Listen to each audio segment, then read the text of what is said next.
Coach, how would you assess tonight's loss? Two goals that the first goal, obviously everybody saw it, so it's a bad one there that obviously we could take back for sure. And the second goal hits the back in the back of the net, then comes back on the other side of the net, right on the guy's stick. So and it just barely passes the goal line all the way on the other side. So, these two goals, obviously, you got to get back during the game, and we know this is a team that's been doing terrific. They were 5-1-1 before tonight, and now they're 6-1-1. There's a reason for it, and they've been playing really good. They stack up the neutral zone.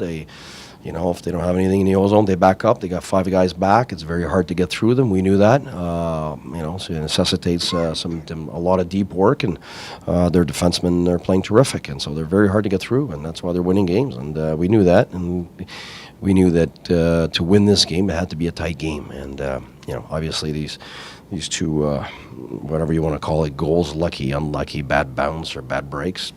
That's 2 to get in the game. That's a lot, and so. We got 2 back, but they manufactured one good one, and obviously that's a goal that they got, and they deserve it. But yeah, it's too bad that.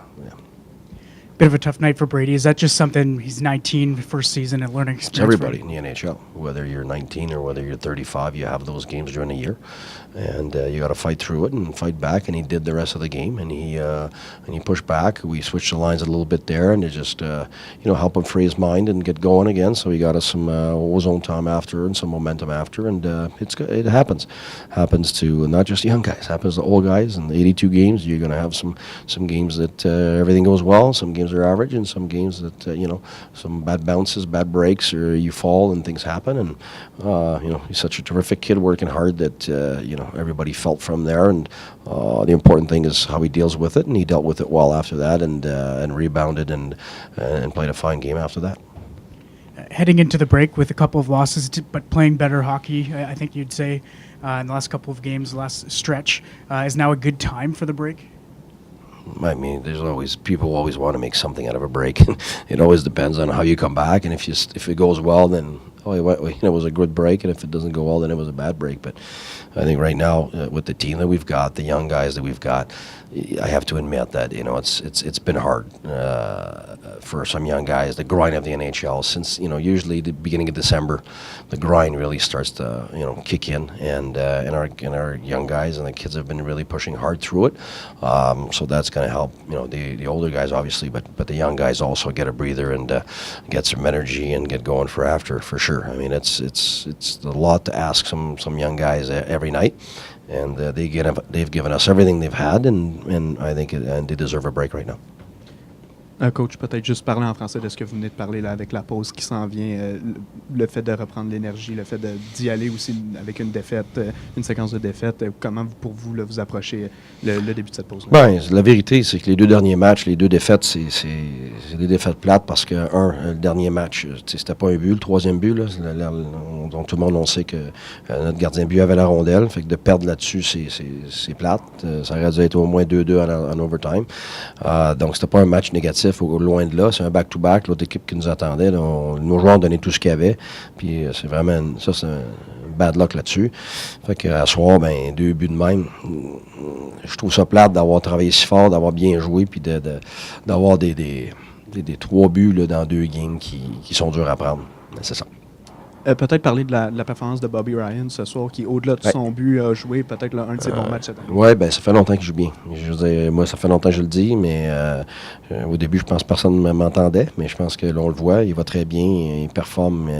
On a trouvé une ligne que Duchesne, Zingle, puis Ryan qui va très bien. Ça fait partie aussi de notre processus de voir la chimie entre les joueurs. En l'absence de White, évidemment, on a bougé un petit peu ça. Tierney est allé jouer avec Stone, tout ça, mais si on peut revenir après le break puis pas avoir de blessés, j'ai pas vérifié à soir, mais si on n'a pas de blessés, on va peut-être avoir notre équipe la première fois de l'année en revenant. Alors ça devrait nous donner la profondeur puis être capable d'utiliser les gars avec le bon nombre de minutes pour que tout le monde soit capable de bien faire former.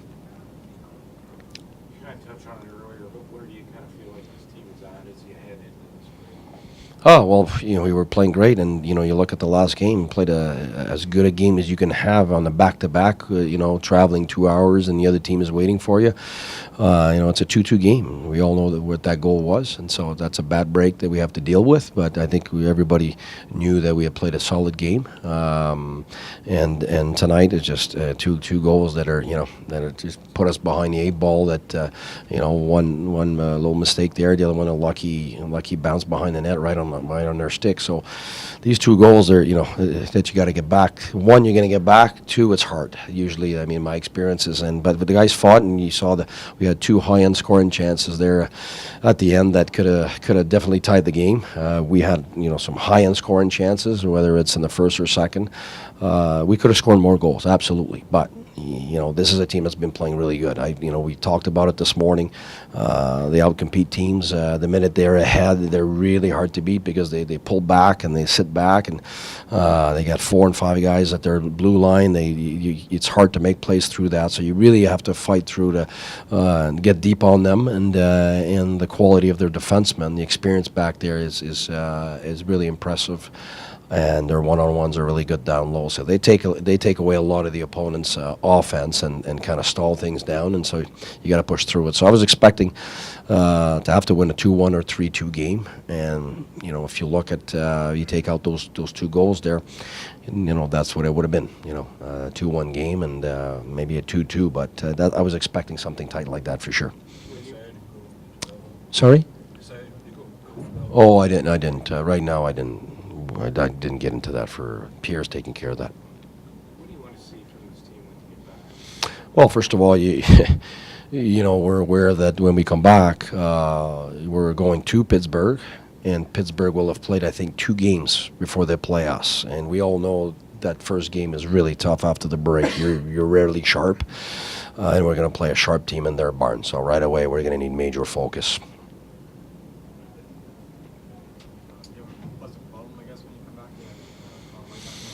That's not a problem.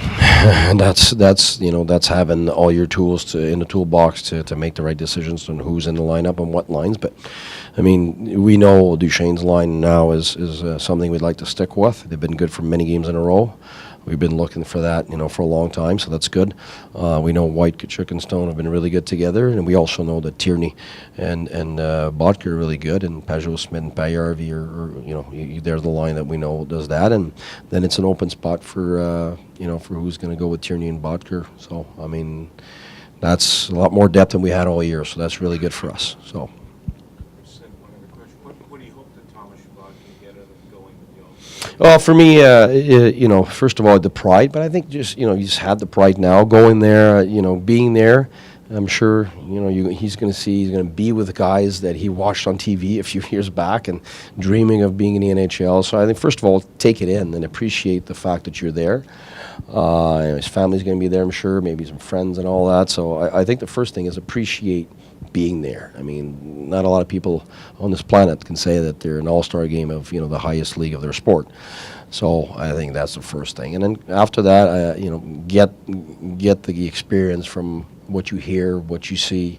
Not necessarily how the games or whatever they're going to do is going to be played there, but just see how people conduct themselves. I think is the thing that I find over the years is when you see high-end players, high-end people, high-end leaders, when you see them conduct themselves, it definitely helps you to see how you'd like to be and what you need to be for the future, as a future not just top-end player, but a top-end leader.